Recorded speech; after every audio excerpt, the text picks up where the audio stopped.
Okay, you know what?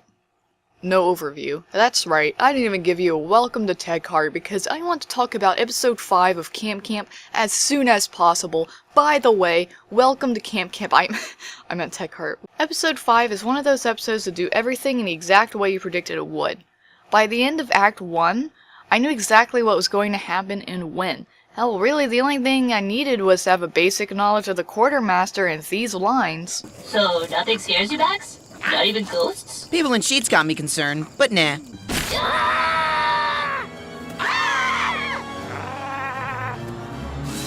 Wait a minute! How is it that you weren't even fazed by that? Might have helped if I hadn't put it in a suit to begin with. Think about that moaning and wailing. It's just teenagers from that church camp working on those repressions again. What about that ghost ship? Pirate camp's practicing night sailing. Heed my words. You better stay away from Spooky Island. No reason to go there. Definitely not spooky. Stay away. You think he's hiding something? Before I immediately hypothesize that our trio of campers are going to Spooky Island, they're going to hear moaning that freaks out everyone except Max, who decides to get to the bottom of it, and as they get closer to the source of the moaning, Max actually gets scared. That at the climax of the episode, turns out the moaning is a bunch of old people having sex, and we're going to have something left over that we can't explain, even after Max proves the thing that they were looking for. Let's make that a checklist, huh? Let's see how wrong I was. Now, before our trio of campers inevitably go to Spooky Island, they actually do a joke that works before the first act is over that makes fun of just how painfully one-dimensional Neil is. Oh, could you imagine being the first person to find a ghost?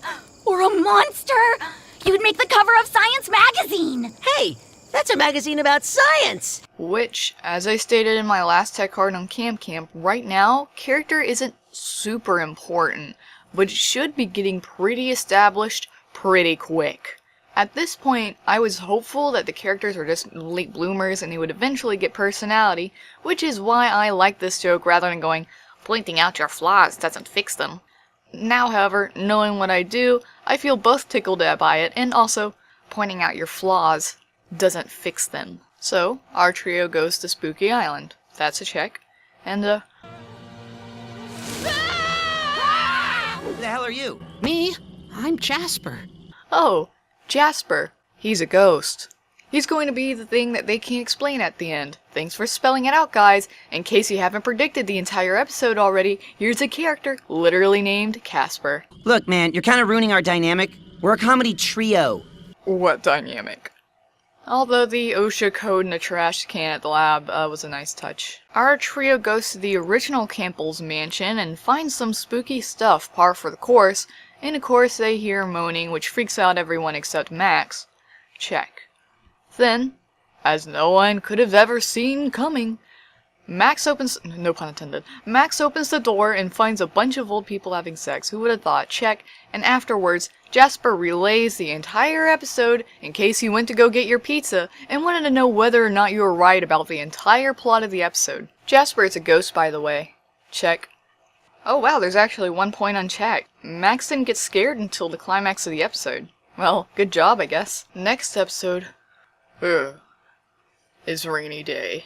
Now, I did watch a couple of episodes after this, but this is the episode where I realized things aren't going to get any better, and I'm probably wasting my time waiting for it to. You know, Dolph, our favorite, most underplayed It's Funny Because It's Hitler joke? Did you want a full episode of them?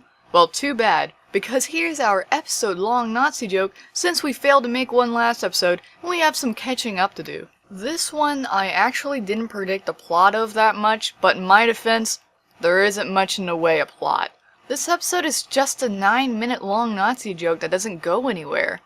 You know, I get that's someone's thing somewhere, but I doubt even they'd want like an entire episode about points like, yeah, did you ever realize that Jew sounds like Jews? Or, David sounds like a Jewish name. Or, did you ever notice Neil has curly hair? Or my personal favorite, the extremely original, definitely not the most common Holocaust joke in the universe, have you checked the attic? That's it. That's the whole episode. You know, this episode starts off with some cult-looking folks, and they don't really play off of that. They wrote the beginning of a joke here and then just stopped? Then there's a visual gag where a cat and a dog fell out of the sky because it's raining and I don't... Is that funny? Someone who isn't a critic, did that fall flat or am I just cold-hearted? You know what? I think that one's just me being cold-hearted because I did almost smile when they did it the second time. I did like the goof where Nerf is aware of his existence as a background reoccurring character, but I didn't laugh or anything. I feel like I would have if this joke wasn't so oversaturated with jokes that the show itself feels depressed. Is Camp okay? Where are your papers? I'm not quite sure what you mean. Your papers, where are they? It's a very simple question, David. Oh, you want more construction paper. Do you get it?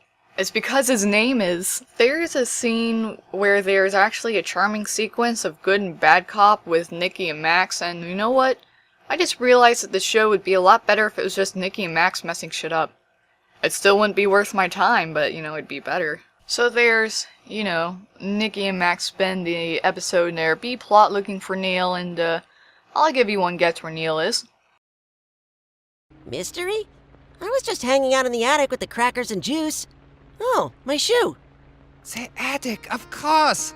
Amongst the juice! So crafty. Wait, why were you in the attic? Oh, I was just writing in, my diary. You write in a diary? Nerd! And this is why I write in the attic. Moving on to episode 7. It has a really weird cold opening that's just basically the first act. It's not a cold opening. You know you don't need a cold opening for every episode. You know that, right? And for those of you that don't know, a 3-act structure, what the show fits into, sometimes has 5 acts, more or less. You have acts 1 through 3 in the middle, and sometimes you have a cold opening before them. The cold opening is meant to engage you before they get into the actual setup-heavy first act, so it normally contains a damn good joke or something really shocking like a murder before playing the intro. Then, after the 3rd act, there's sometimes a tag. The tag is often put over the credits, like in Gravity Falls, or is put after, like in Marvel movies.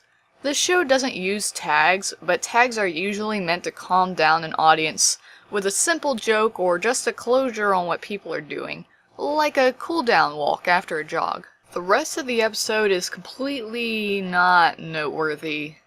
There is barely a plot. The writers write themselves into a corner that, although does have pretty high stakes, feels underwhelming, and then just write themselves back out of the corner by everyone for whatever reason accepting Max's apology, which, by the way, is out of what little character he has to give.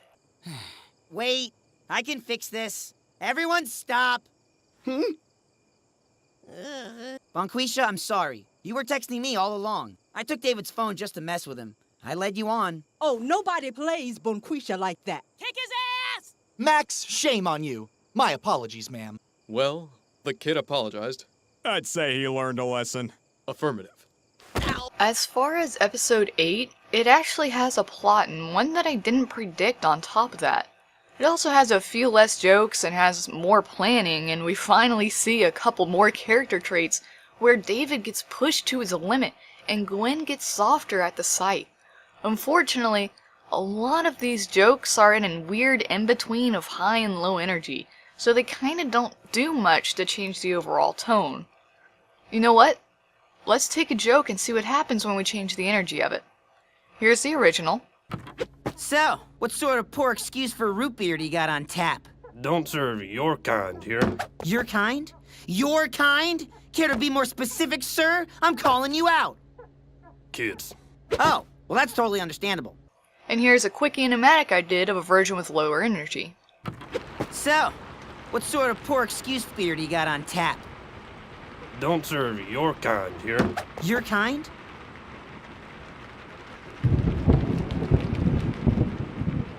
That's totally understandable. Other than that, this episode didn't really do anything wrong. In fact, I sort of enjoyed watching it in that I wasn't just watching it out of spite.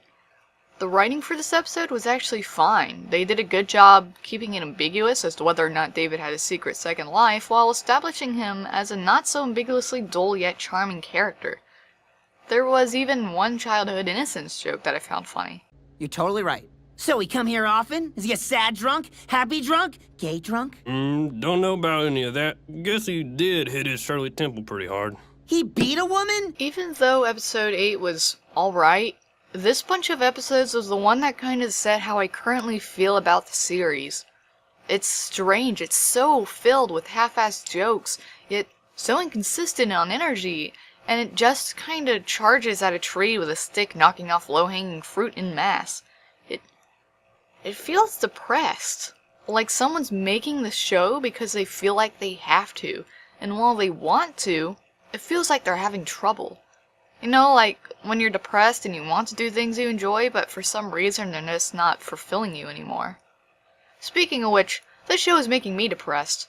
Well, time to work on my comic that I lost interest in. Bye! Or ciao. I guess I normally say ciao.